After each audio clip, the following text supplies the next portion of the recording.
your socks! Hey! The Lost Art with Andrew Cox podcast, now streaming on all major podcast platforms. A Till Valhalla Project ambassador. Thanks for tuning in to the podcast that's given a voice to our veterans. The Lost Art with Andrew Cox.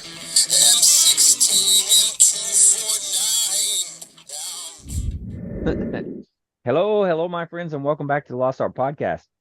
That podcast giving a voice to our veterans. I'm your host, Andrew Cox, and today we're having a fireside chat, Men of Faith. But before we get in the episode, are you enjoying the podcast? And make sure you go to the website. That's thelostart.podbean.com. Go check it out. See what we're all about. There is a merchandise tab. You can click on there. Go in there, get you some cool gear. Help support us and getting our veteran voices out for all to hear.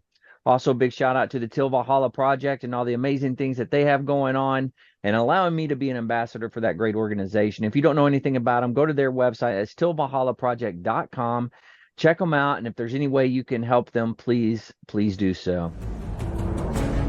Ton Tavern, birthplace of the Corps. We as Marines hold this history close to our hearts. Wouldn't it be spectacular if the establishment was born again? The Ton Legacy Foundation, a nonprofit 501c3, is taking the task and is looking to the Marines to once again save the day. Help the Lost Art podcast in raising funds to help get the Ton built once again only 100 yards from the original establishment in Philadelphia. We are looking for Marines to donate $25 representing the upcoming 250th birthday of the Corps. Spread the message and help establish the Ton, a place for Marine brethren to gather and remember our historic beginning. Go to the Lost Art GoFundMe page and donate today. The Ton Legacy Foundation, reestablishing our birthplace. All right, with that, we'll go ahead and go around and see how everyone's doing. I'll start with Mark. Mark, how you doing? I'm doing outstanding, Andrew. It's the weather out here in San Diego is just unbelievably beautiful. We do have some Santa Ana winds, which cause a lot of high winds up in like north of Los Angeles in the Malibu area, and they've got some very bad fires going on up there. Oh, wow. Yeah, this weather is just remarkable. I mean, crystal clear skies, 80-some degrees during the day. And like I said, even since we got Trump coming in a matter of a little over a month, yeah, politicians, taxes, and everything don't really bother me as much. Well, that's good. That means the governor's going to leave you alone a little bit, you know. Hopefully, we might have to explain that to the chaplain, though. Oh yeah. So speaking of the chaplain, this is Chaplain Scott, Stephen Scott, Navy chaplain. I met him while I was in Virginia Beach, and he's coming on tonight for Men of Faith. So I'm excited to have him here. But how are you doing, chaps? Oh, I'm doing well, AJ. It's good to see you. And it's just the weather was actually nice in Virginia Beach, so I think it was almost hit 70 today. So it's going to be in the 40s tomorrow, but that's Virginia. So yeah, so I'm looking forward. I'll be coming out to San Diego next month, so I'm looking forward to that nice weather and some good food out there. So I loved being out in San Diego when I was there. But yeah, it's good place. So, but no, happy to be here and have this good discussion with y'all. Awesome. Hey, real quick, we are teasing Mark about the governor out there. It seems like every time he gets on and he starts talking about the politics out there, the governor tries to shut him down. So every time he does it, like somehow he loses his signal and he can't get through. So yeah, and I'll be clear as a bell all day, no problems. Then when you start talking on this podcast, and boom, my internet goes down. That's funny. Well, we'll go ahead and get into it. I'll just read through lesson 3 real quick, and then we can jump into some discussions. So the topic is sex, singleness, relationships, and marriage. The Apostle Paul advises men that being single allows them to focus entirely on serving the Lord. However, he acknowledges that many struggle with desires and recommends marriage as a solution, as having a wife is a blessing in God's eyes. Furthermore, men are encouraged to care for their wives and to resist the temptation of looking at other women. as it is akin to adultery. So the first verse here, but I say unto you that whosoever looketh on a woman to lust after her hath committed adultery with her already in his heart. That's Matthew 5:28. Now the unmarried and the widows, I say, it is good for them to stay unmarried as I do. But if they cannot control themselves, they should marry, for it is better to marry than to burn with passion. That's 1 Corinthians 7:8-9. The next one is, he who finds a wife finds a good thing and obtains favor from the Lord. That's Proverbs 18:22. And then, husbands, love your wives as Christ loved the church and gave himself up for her. Ephesians 5:25. And here's the last one. Enjoy life with the wife whom you love all the days of your vain life that he has given you under the sun, because that is your portion in life and in your toil at which you toil under the sun. Ecclesiastes 9:9. So talking about sex, singleness, relationship, and marriage, which seems to be a sometimes, for especially in the military, you don't, just a topic that isn't really discussed as much, at least that I've seen throughout. What have you guys seen?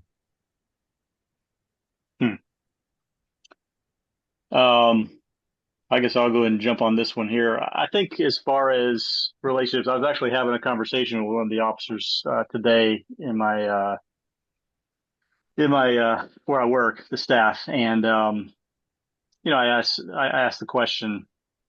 Well, he comes up to me and says, "Chaps, I need help," and I'm like, "Okay, what's going on?" He said, "Women," and I said, "Okay, let's unpack that a little bit." I said, "Where'd you meet her?" He said, "Online." I said, "Okay." And I think, the thing is that I've found in doing this job that people desire two things, to be loved and accepted. And I think a lot of times we find that in relationships. I mean, you can't be a human and not have relationships. I mean, you think about Adam when he looked around after God created all things and he said, wait a minute, I'm the only one here of God's creation that has no partner, has no, soulmate kind of thing. And so obviously God blessed him with Eve, but so I think we crave relationships, not just of the opposite sex, as God ordained, but I think also, just in our military context, as we were talking earlier before we started, just the relationship, the connectivity that we have, even across services and branches, we can jab each other left and right, but it's about those relationships that I think God really designed for us to have, because he has a relationship with us, as he wants that relationship to be reciprocal. And so I think in the military, we get the relationships, we get the friction, that comes along with a dysfunctional family that we are, and sometimes with the unit. Right. But I think it's very critical to have those discussions and to look at it from a healthy perspective. I think that's what a lot of these verses are speaking of. So yeah. Yeah, absolutely. I've noticed that it is less and less normal to have a relationship and a marriage or whatever that has lasted. There's so many individuals that they just can't make it last. And of course, for many, many different reasons. But that seems to be something that I see a lot nowadays. It's absolutely crazy. I think, Mark, you've been married, what, 28 or 30 something years? 35 years. Wow. And that was 25 years of that was in the Marine Corps, 8 deployments, infantry deployments. My wife kept the home fires burning. She raised our kids way more than I did because I was never there. But no, as to expound on what the chaplain said, it's that relationship, it's that belonging and family structure. The Marine Corps, we always say it's a family, and it is. And you have that relationship with all your fellow Marines and sailors while you're at work. But then when you get off, when you get done with the duties for the day, you want to be with someone familiar, and Yeah. you want that home life. That's you rush home to hopefully you rush home to your family, and then because a man is a leader. He was God created him man to be a leader, of the Right. family, and that means sacrifice, and that uh, it's a hard part to learn sometimes. That's what, like you said, young people in the military, they get married Hmm. young, but then their comrades at work, especially ones that are single and they're working with them and trying hard and going through the shared hardships. Hmm. Then at the work, boom, they need to go home to their families, when sometimes they want to stay there with their comrades and continue on in the camaraderie. Uh, so being Right. married in the military is a tough one. Oh yeah. But like you said, you gotta be recognize that your place is to be at home and make sure you're taking care of the family, Exactly. Yeah. So now chaps, you probably especially in counseling and things like that you get to do, you probably see a lot of it, as people throughout your time in the Navy. I'm sure you've seen your fair share. Oh yeah, yeah. It's I've been married 27 years too, so it flies by because you're having fun, and it comes with its Yeah. challenges. But I think the big thing is, and I think this is kind of how we should talk to service members, is because you take an oath, right? I Hmm. support, I swear to defend our country and whatnot. That oath should carry out in our relationships, with your spouse. And so I think Hmm. sometimes we take the easy way out. Oh yeah. Even if I had young Marines when I was stationed with the Marines at Miramar. I would have them come in and they're like, "Hey, chaps, my gunny says I can't get married until I talk to you." I said, "Okay, what do you expect?" And so I said, "Well, when'd you meet her?" "Well, this weekend." I said, "Where?" "In a bar." I said, "Okay, you know her name?" And I'd kind of unpack it just to kind of jab a little bit, but I also wanted to tell him. I said, "Okay, well, you want marriage counseling?" I said, "Well, I'm not going to do it just with you. You've got to bring her in." Hmm. And I said, "I'm not promising to you that I'll do the ceremony because I want to make sure that I'm going to do everything I can to keep you from getting married." And they're like, "Well, no, no, we want you to marry us." And I'm like, "Well," I said, "yeah, but I don't want you back in here in a year on separate ends of this couch." And I said, "Because Yeah. I've seen too much of that they give up too easy." And I said, Hmm. "You're committed to your country, like Mark was saying, the whole aspect of the brotherhood Hmm. that we've seen and been a part of." But I've also told people, I said, "You're going to hang this uniform up one day." And I said, "Who do you want there with you by your side? Your wife and your kids and your Exactly. family and things like that." And so I said, "I'm not just going to jump into it because it's cool. We all get in our uniform and we dress up and have this ceremony." And I said, "And at the end of the day, all these people are gone. The fanfare's gone." I said, "You're getting mad at each other because she squeezes the toothpaste from the middle and you squeeze it from the end. You like to roll it, and that's how people start fighting." And I said, understanding what a commitment is. I said, "You're committed to your Hmm. country. You're committed to that guy next to you who's in the foxhole with you or on the ship with you." But I said, if you're not committed to this person that you dedicated to love till death do us part, in sickness and in health, all the Hmm. vows that we take, I said, then you don't need to be jumping into it. And I said, I Yeah. can't be a part of that. And I've had to tell people, I said, I can't marry you because I just don't feel like you guys are. I said, you don't need me to get married. Go by the Yeah. state and do the thing. But I said, before Hmm. God, I have a conviction. And so I've tried to be a little more forthright as I've grown, being in the service. And I said, I'm just not so quick to do weddings as much as if more just counseling and kind of giving them a perspective of what are you walking into, you know? Right. And there's certain things that I think we could probably say generically are stressors. It's family because you're not just marrying a person, you're marrying into a family, Oh good or yeah, that's bad. true. Yeah. finances are a huge one that people have struggles with. That's a Yeah. major one. Oh yeah. Yeah. Yeah. As a first sergeant, or as a platoon sergeant, first sergeant, sergeant major, I've had, like I said, I've talked to countless Marines about their family situation, and when there's a dispute and there's separation, and then there's the issue about how much the Marine has to pay the soon to be the estranged wife, Yeah. right according to the regulations in the book, but and like I tell them, I said, you're not canceling a cell phone contract here. Right. This is it's this you've a man and a woman who've been together, intimate together, know each other intimately, had just once again that adds way more to it. And that was Mhm. designed by God to add more to it, make you more close, and bring you as one, as it says, and the two shall be one. Mm-hmm. And what Yeah. God brings together, no man should separate. Mhm. And it's once again, it's like you said, it's a commitment, it's a vow, it's a commitment for life. And Mm-hmm. just because you don't like her anymore, that's not part of it. That's not part of the deal. That's not part of the contract. Liking. Oh, did we just lose him? I think we lost him. Well, the governor got to him.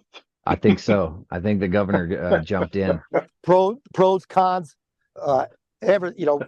think this thing through. Yeah. Because too many times it was right before deployment, they get married, and they were doing separation and divorces afterwards. Oh yeah. And it's just, Yeah, I can remember. Go ahead. oh no, I was finished. I can remember my first deployment with Marines. 8 months gone and on a ship, and I was counseling people as best you could, couples on a ship. I'm with the service member and they're back home, their spouse, and I'd say out of the maybe 10 that I had a consistent kind of counseling with, probably 7 or 8 of them ended in divorce. And it was just. And I think it was just they had already made up their mind. Well, he's going to cheat on me when he goes on deployment, and she's going to, sell all my stuff. And I mean, it was just like you already went Yeah. into it with strikes against you, and you weren't committed and worth the fight to work on those struggles. Because, like you said, Mark, earlier, it's not just hard enough to have relationships. You think in the civilian side, but then you add the military piece to it, not just the deployments, but PCSing. Disrupting your family. And then as you move up in rank, as y'all know, it gets more challenging. And so, yeah. And even, especially when we were going into, doing, especially the 7-month, the Marines, we were doing 7 there, 7 back, 7 there, 7 back. Mm-hmm. And, with the way they fight with the IEDs and so it caused all the catastrophic injuries where they live. Oh yeah. I used to tell these young guys, the 18-year-olds, they got an 18-year-old wife. You have a possibility of becoming back as a vegetable or without limbs, without legs and arms. I said, she has to take care, she has to know that she has to take care of you for the rest of her life. They don't even want to think about it. They don't grasp it. They don't nothing. And, then my last duty station, I was sergeant major for the Wounded Warrior Battalion, where we had a lot of the catastrophic injuries. Right. And lo and behold, I talked to many wives. I just can't take it having to be his caregiver. I wanted a husband. I want to do this. I want to do that. I go, but you chose that. You knew he was in the military. You knew he was in the infantry. And you still chose it. Yeah. But I just tell the young Marines, it's not fair for you. And and I would throw it out. It's piss poor leadership of you to enter into this contract right now. Yeah. I mean, it didn't probably help, didn't probably dissuade them, but I said it at least. And, when I'd stand before God, that I can't get judged on that I didn't say anything. Yeah. And they need to hear it, and I think a lot of it, when you're, if you're a first sergeant major, or like a master guns master sergeant or something like that, and you're telling these younger guys that, they're not wholeheartedly listening. Like they hear you, but they don't hear you. And Mhm. getting some of the mid-level leadership, the NCOs, some of the more junior staff NCOs, to be able to have a better relationship with their families, so they can be that example, I think would go a long ways. But it's how do you get that? How do you create that environment? And it's very difficult in the military, at least from what I see. Yeah. Well, I think a lot of it, like you're saying, is these younger guys, they're like they've got tunnel vision, Hmm. and I love her, okay, well, what does that mean? I think you're not just in love, you're in lust. It's Right. like that Yeah. first That's the main verse part. yeah, is that you're attracted to her, you Hmm. know, they've probably already slept together, you know, Yeah. or they're living together. And so it's kind of like a little trial period, am I going to want to spend my life? And then eventually they decide to do that out of convenience sometimes, Hmm. because it's a contract, it gets them out of the barracks. I mean, I've heard all the things, and so, but I think you definitely, and then us as senior leadership or as a chaplain, it's kind of like, well, they expect us to say what we're going to say, and they'll say, yeah, I got it, I'm tracking, blah blah blah. But then I think what you said, AJ, is just like, the whole aspect of um, having I don't others see a coach. kind of closer to their peers come Hmm. alongside and model that good example of what a marriage looks like, Yeah. the good and the bad. Well, and exactly, and also it's the political correctness that's come into play, where people just don't want to say specifically those type of things. Right. Yeah. They don't want to look at that young Marine or sailor and say, you're not ready, you're not mature enough, and she isn't either, and it has a very high probability of failing. Right. Hmm. You know, like I tell them, I said, this is for life. It's like all those little, I try to all those little things that annoy you right now that are just cute. They're going to get really, really in this. They're going to infuriate you. Oh yeah. Yep. You know. Well, and I think if leadership looked at it from a standpoint of mission readiness, because Mm. as if something's happening back home, even if it's a good relationship, I mean, your mind's not in the game, and they need you to have your mind in the game. And so if Oh Totally. yeah. struggles are happening at home, then you're putting others at risk because Corporal so and so over here is just not in it. And so, Oh yeah. especially if you add the stress of the friction and the discontent that's going on. So I think being in both Marine Corps and the Navy, serving with both, I do though think the Marine Corps has a little better grasp, at least it did back in 15, 16 when I was with them, is that if any Marine wanted to get married, they had to go through, I think it was prep or some kind of Right. marriage counseling with the chaplain. So at least they were forcibly telling him, you need to at least talk to somebody before you just go off and get married, kind of thing. So, Right. um, so Navy doesn't have that strict as of policy, but I think it's a good intrusive leadership aspect that we need to lead in, because Yeah. some of these kids don't have dads or uncles that they can lean on like they have in the Mm. Marine Corps. Correct. So Correct. we That's become what I that. used to. When I was, in the Marine Corps, especially as at the recruit training battalion, I used to Hmm. tell, the drill instructors, sometimes for many of these young men, you're going to be their first positive role model they've had in their life. They, Hmm. Mm-hmm. they've been abused. They've felt abuse when they were growing up. You know, they don't need that anymore. You can be hard and demanding on them without being abusive. Right. Yeah. Absolutely.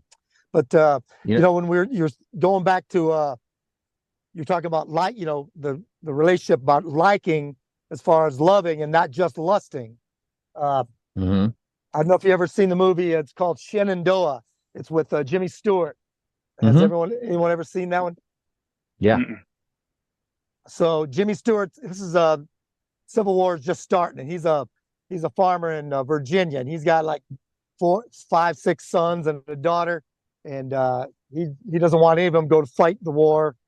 Uh, he's not afraid to fight. He just doesn't want them to go and fight this war for the South because he doesn't believe in slavery. But anyway, so there's a young man who's actually joining the Confederate Army, but courting his daughter, right? And Hmm. so the guy comes and asks me for the daughter's hand in marriage, and Jimmy Stewart's, sitting there, playing with his pipe or something like that. And he says, he goes, "So why do you want to marry her?"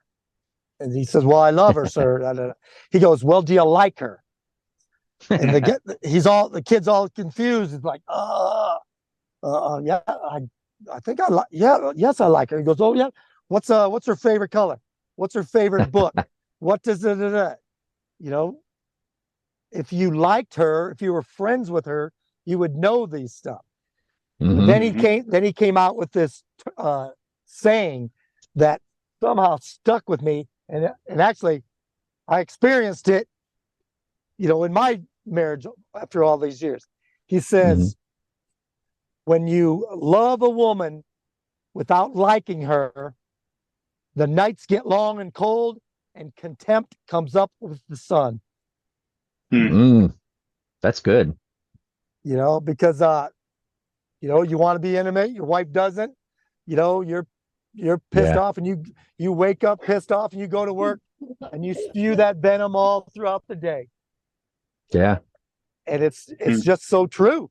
If Yeah. like you said, they fall in lust with these women, and that's their basis of their relationship. They Hmm. don't know them, they don't like them, they don't have a whole bunch of things in common with each other. Their Yeah. families might not like each other or approve of each other. And just like you said, Chaplain, you are marrying into the family. You are marrying into Hmm. their politics. You are marrying into their religion, whether you like it or not, whether you admit it or not. Right. Yeah. Very true. I Well, I found, go ahead.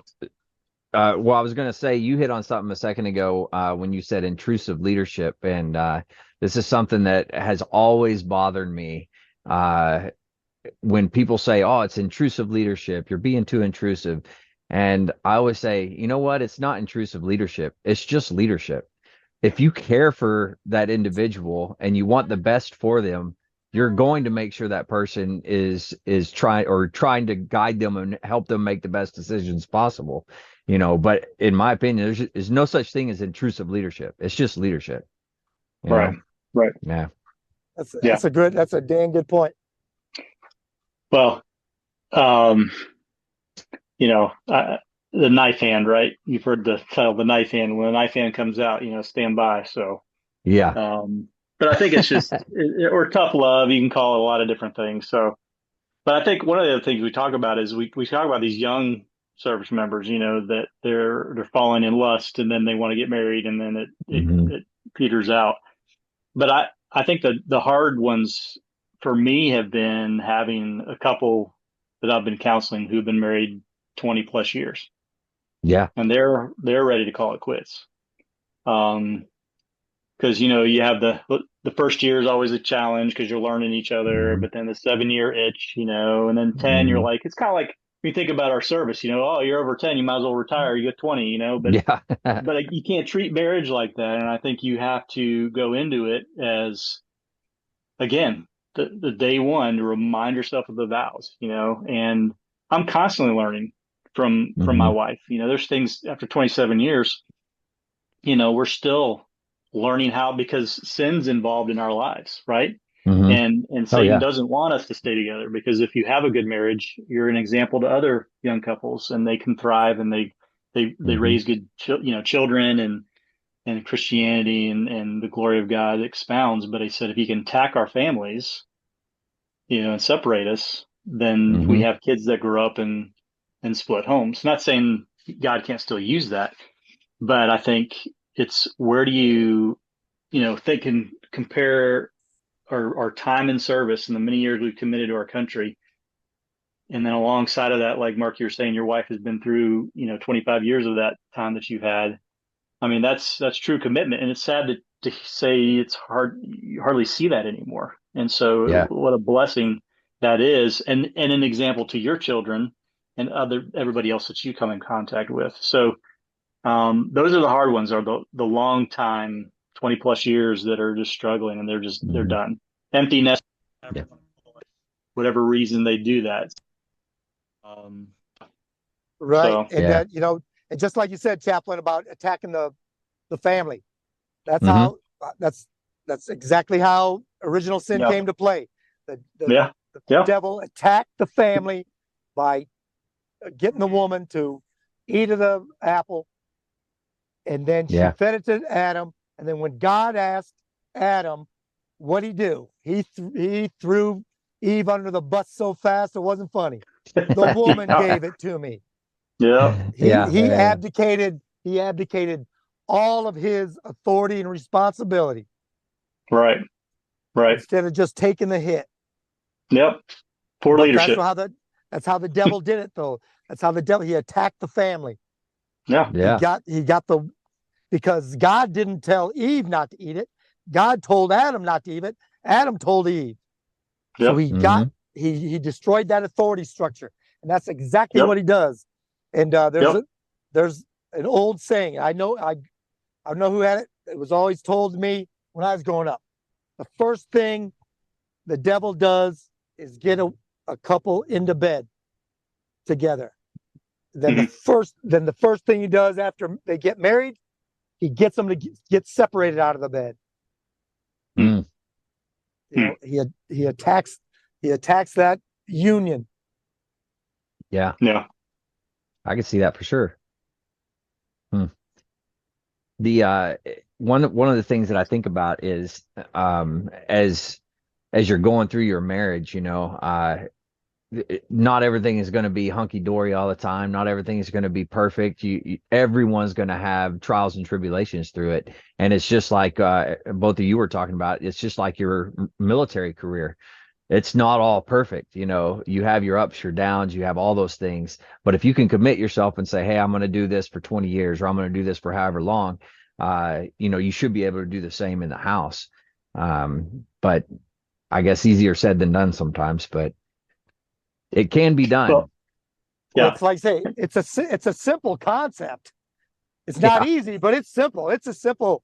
Hey, you are married for life till death Yeah. do us part. That's very right. simple to understand, but it's not easy to live. Mm-mm. And it blows my mind that talking to different, serving with so many different communities in my career so far, and hearing some of the amazing things and hard and challenging things that our country asks these warriors to do, Hmm. and yet they can't go home and have a conversation with their wife, Yeah. or just take her out on a date, Hmm. continue to date and woo her affection Mm. and make her feel like the queen. Not saying that you grovel and you do that, because we need leadership. I mean, these guys Hmm. are leading, at some phenomenal levels at work, you know, Yeah. but at home, it's a challenge for some reason. And I think, whatever that is, to unpack that, everybody has their own issues that they bring to the table, but I think it's a willingness to sit down at a table and talk through that, and call a timeout on whatever it And is. like you said, sir, these young Marines and sailors, they're doing this great leadership at work because they're being taught how to do it. They're being shown Mm. how to lead. They're Mhm. given good examples, but they don't have the good examples of what a husband should be, whether if they didn't Mhm. Yeah. receive it at home. But we were talking about this at a couple of weeks ago with the Man of Faith. We used to have Hmm. the Catholics have the Knights of Columbus. They're the Elks Lodges, the Moose Lodge, the Eagles, where there was these fraternal organizations where young men came into these organizations with their fathers, and they were around other men, and they were learning how to be men. Yeah. Hmm. And the women had their little organizations too, where older women, but it's also right there in the Bible, like the old saying, Bible means basic instructions before leaving Earth, because everything you want to know about a relationship or leadership is found in the Bible. It Yeah. says, Mm-hmm. even says the older women are supposed to take the younger women under their wing and teach them about being Mm-hmm. wives and mothers. Mm-hmm. And the fathers are supposed to do the same with their sons. Yeah, very true. Well, and all throughout the Old Testament, it talks about,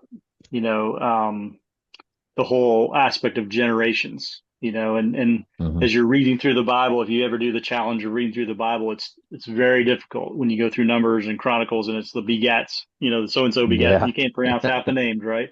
But I think it's God is a God of detail, and there's a reason for that. And I think the whole aspect of the importance of passing down things, because Mhm. the Book of Judges talks about there was a generation that was brought up that did not know the Lord, Mhm. and that was the fault of their fathers. And so Psalm 78 is another great one, talking about how we need to teach the next generation the things of the Lord. Mhm. God is the God of remembrance, and hey, I brought you out of Egypt, and I led you through the wilderness, and I brought you in a promised land, and continue to tell that. The stones that Joshua set up when they crossed the Jordan, all those things Right. were God saying, tell the story of who I am and my covenant with you. And so Right. we fail to do that. I think it is challenging as we as husbands and fathers are out a lot. Eight deployments, you said, Mark. I mean, that's a long time away. And you said your wife raised your children, and I mean, our wives are rocks. I remember the first Yeah. time that I heard someone thank it. It was probably on Marine Corps base, but somebody thanked my wife and kids for their service, and I was blown away. And I said, wow, that's just, I was a brand new officer, and I was just like, I never heard that. And I was like, it Mhm. really is. They don't get the recognition. They don't get the medals. They don't, other than a Yeah. letter maybe at retirement Yeah. from Yeah. the CEO.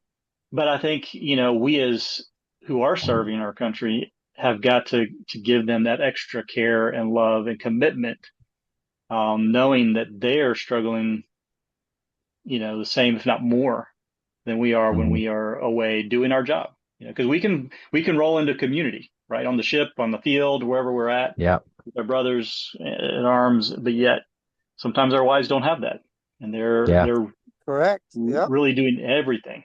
So yeah, what a blessing it is to have a wife to stand by your side. But it could be easily lost if you squander that as a husband.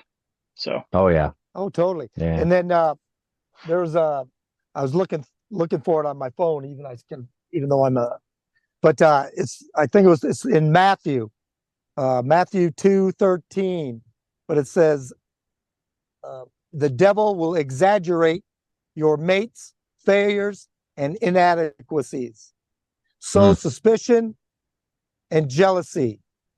Uh, let's see. Let me get there. I'm going to pull over so I'm not driving and trying to read. Don't have a It wreck. says, Don't have a wreck. yeah. So, so jealousy. Indulge your self pity. Insist that you deserve something better, and hold on to the hollow promise that things would be better with someone else. But hear Jesus' words and remember, God can change hearts and remove all hardness if we will allow Him. Mm. So once again, the Bible, it's in the Bible. It's it's been covered before. It's like I always tell people, don't ever feel like the lone stranger, because it's happened to somebody else before, and there's solutions for it out there. oh yeah. Well, just look at example of the Apostle Paul, when he was persecuting the church, and how God gripped his heart, literally stopped him in the road, blinded him, and said, Mm. why are you persecuting me? And then what He said, happened? I mean, yeah. 13 And like, letters and traveling all over Yeah. the Mediterranean. I mean, and the greatest missionary, to spread the gospel. I mean, what a shipwreck, Yeah. powerful, shipwreck, bitten by a serpent. right? Hmm. He and like you just said, sir, when Jesus knocked him off his horse or off his chariot, whenever he was riding, and he appeared to him, what did you say? He said, "Why are you persecuting me?" He didn't say, Mm-hmm. "Why are you killing Christians and doing that?" Mm-hmm. Why are you persecuting me? Mm. And also he says, "Whatever you do to the least of others, you do unto me." That's why there's I heard a sermon one time, and it was about anyway, because every interaction you have with another person is not between you and them. It is between you and him anyway. Mm-hmm. Mm. That's good. Hmm. Dang. Man, Mark, you always come up with some good stuff, you know? Like I said, well, I always say, I'm full of a lot of things, but am full of old sayings. You need a little book or something. I know. You need to finish that book, Mark.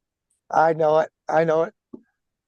I'm gonna force you to do it. I'm gonna I'm hold gonna you have to find. down. I'm gonna have to find a one of those things called ghostwriters to help me finish that thing. Yeah, yeah, yeah, yeah. I would say I would do it, but you don't want me to ghost write for you. That's bad. Yeah, yeah. Whoa. Well, hey, this has and been a that great and discussion. that's one of the, especially, and my wife and I try to do this, not really successfully most of the time, but it is whenever you're dealing with anyone else, especially husband and wife, you know how intense those emotions can get because you Mhm. know each other so well. You know exactly how to tick the other one off immediately That's a true without with statement. the it's so easy, and it's so easy Mm-hmm. and tempting to use those things, Yeah, Mm-hmm. but it's not between you and your wife. It is between you and Jesus anyway. Yeah. yeah. Yeah, because we're You know what? dishonoring the Lord when we Yep. fail to love our wives, in spite of any shortcomings that we may assume they have or they will have, because they're just as much a sinner as we are.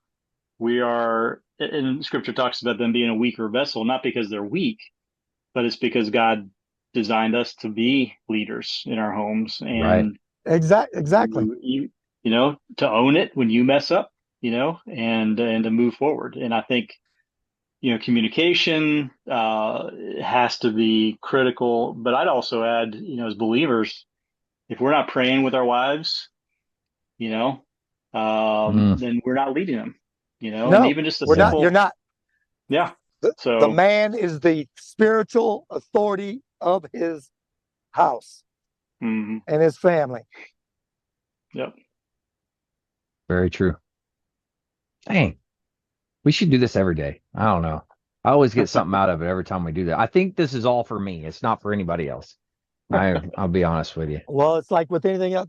I've always said, I once again another old saying: you teach what you most need to know. Yeah, Hmm. that's very true. And God, I mean, Very true. God inspires you to look into that and gives you that influence to teach it so that you learn it better because you need it more. Just Yeah. like he gave us the 7 vices because there's 7 corresponding virtues. Hmm. Yeah, yeah. Well, dang. I appreciate you too. Thanks for coming on and doing It's great this. to meet It's you, always it's Chaplain. always good. Yeah, you too, Sergeant Major. Well, one of you want to close out in prayer? Chap, you want to do it? Sure, I'm happy to. Happy to pray. All right. All Let's right. pray together.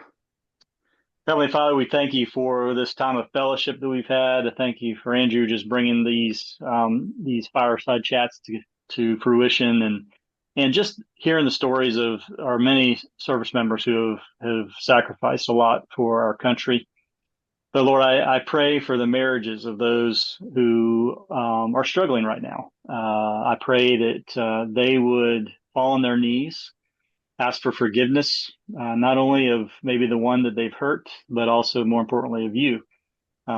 Lord, as we remember how David was confronted with his sin with Bathsheba, it took a prophet to come and confront him. But he also realized that he didn't just sin against the people that he had wronged, but he sinned against you. And he asked that he would create a clean heart in him. So I pray that if any of us are struggling with things, that you would create a new heart within us, renew your spirit, and help us to live godly lives so that we can lead our families, be examples to others, and above all, honor you. And it's in Christ's holy name that I pray these things. Amen. Amen. Amen. God bless. That Amen. was great, Chaplain. That was great. So Yeah, it's it's fun. like you do that for a living or something, Chaplain. I don't know. Maybe. I don't know. Comes from the heart. Yeah, no, that was perfect. That was perfect. All right. Well, hey, both of you, thank you for coming on. Thanks for doing this. It's always a pleasure to have you guys on. Well, this is your first time, chaps, but you are more than welcome anytime to come on. It's very welcome here. I appreciate what you have to say. And of course, Mark, it's always good to, I would say see you, but hear you this go around. So you got those grandpa duties. So I got Tuesdays and Thursdays. I'm pretty booked on grandpa duties. Oh yeah. Yeah. That's okay though. That's okay. I like it. Well, like All I said, right. I never got to spend the time with my kids like this, so I spend it with the grandkids as much as possible. There we go. Yeah. Take advantage. I like it.